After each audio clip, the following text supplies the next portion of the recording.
তোর না কলেজে যাওয়ার সময় হয়ে গেছে? হ্যাঁ ভাইয়া। একটা কাজ কর, আজকে তোর কলেজে যাওয়ার দরকার নেই। তুই ওকে নিয়ে আমার বাসার নিচে লুকিয়ে থাকবি। প্রথমে আমি যাব, তারপর তোকে যখন ডাকবো তখন তুই ওকে নিয়ে বাসার ভিতর আসবি, ঠিক আছে? হ্যাঁ আচ্ছা ঠিক আছে। আচ্ছা, তুই এক কাজ কর, তুই হেঁটে যা, আমি যাচ্ছি। না না, আজকে আমি এর শেষ দেখে ছাড়বো।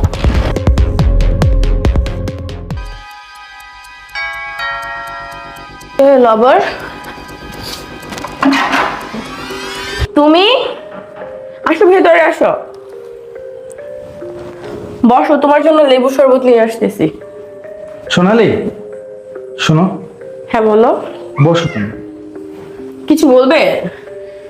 হ্যাঁ, শোনো না, ইদানিং আমি খুব খারাপ স্বপ্ন দেখতেছি, যার কারণে আজকে সিদ্ধান্ত নিয়েছি